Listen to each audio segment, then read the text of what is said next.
Hi, my name is Gerald Sheffield. I served 8 years in the United States Army from 2004 to 2011. And I did a few assignments in South America. My first assignment was in Paraguay. Then I served in Guatemala before I did a combat mission in Iraq from 2007 to 2008. The first unit I served in was psychological operations before I switched over to public affairs. My rank when I left was Sergeant E5. Do I define myself as artist in a wider writer narrative, or do I define myself rather in just very specific terms? I think it depends on the context of who I'm speaking to. I usually do identify mostly primarily as a painter first. And I think that a lot of the other works that I do are derivative of the painting language that I learned on. And so painting, I see it in sculpture, I see it in video, I see film as an extension of painting. So through the very foundation elements of all my work do go back to my understanding of painting in the history of making art. I view my studio as a discipline. I view what I do in the studio as sort of a laboratory. So a lot of my process, there's this very sort of step-by-step process of taking to where I'm planning things out. I have a larger overarching narrative of interests that stand out for me, something that speaks to me in a way that provokes me to make something of it that we can consider an art object. I have, so that those are sort of like, I would say, US foreign policy, thinking about globalization, thinking about race and diaspora, and how all of these things connect to global empires, histories, and histories of civilization and how we identify. So those are like the bigger overarching narratives. And then the specifics of where I travel to sort of are an attempt to connect the dots. And then the process that I use to make my objects are sometimes site specific. So if they're sculptures and installations, they're more site specific. Paintings provide a more narrative art for me, more visual narrative art. And some of the other work also tends to be more media or specific to the context. So if I'm doing video or if I'm doing sound pieces, it's more related to the context of probably the more specific narrative that I'm working in. I go back and forth of how much to reveal about how much the military has like influenced me or my practice, just because of the state of mind I am as a veteran at the time, and where I sort of reflect back on if I have good reflections or bad reflections on my service.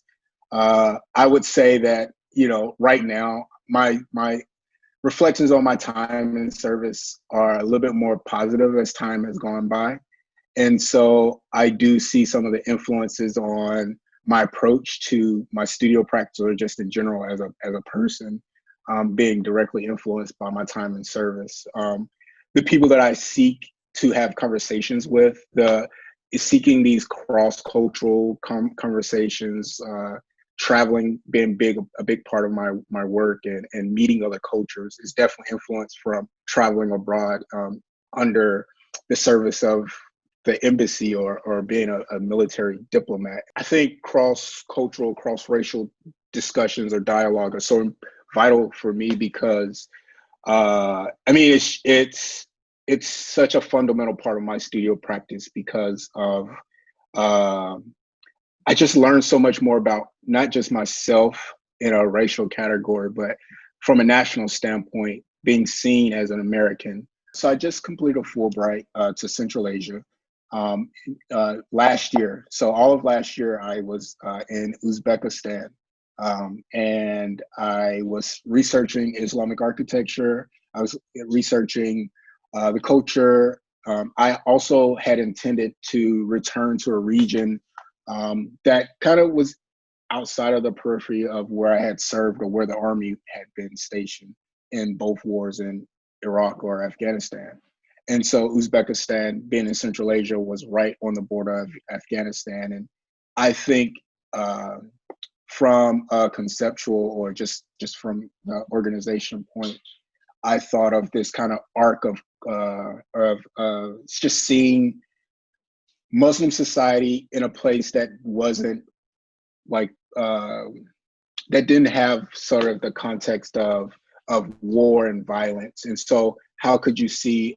How could I challenge those stereotypes of Muslims being violent and dangerous, but at the same time be right there on the periphery of something that's like a global conflict?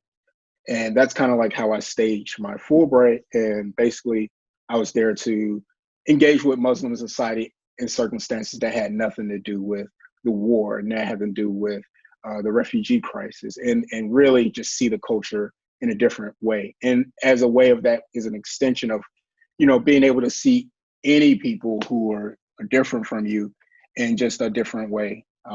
So that's something that's kind of like at the core of why I did the Fulbright.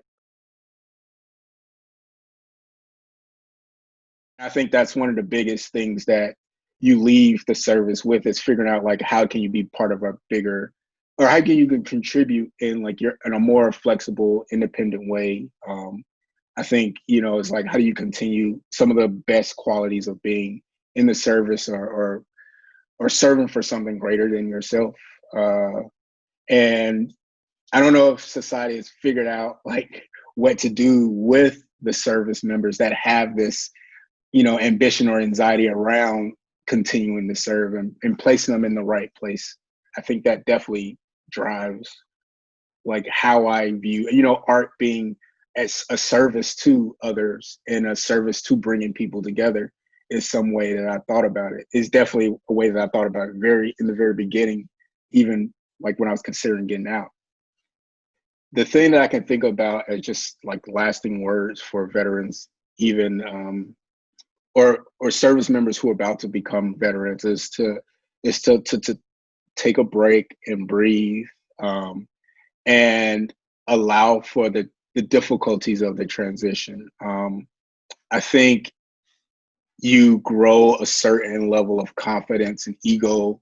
At least I did in my military service, that I thought that getting out was just going to be, nothing was going to compare to being a soldier and being in like what I view was like the most powerful military in the history of the world.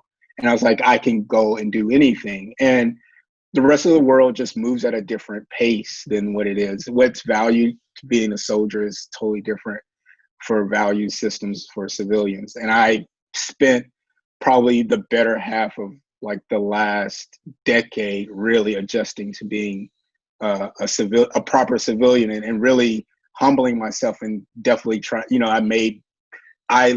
Physically, literally made becoming a civilian a top priority for me, because it was such a tough transition that I had to write it down and say, my goal is to become a civilian. I made it a job, honestly, to figure out how to become a civilian. And I don't know if that's like the nice thing, the way to say it, but it's how I make sense of it, because and it's how I acknowledge how difficult it is, actually, the transition.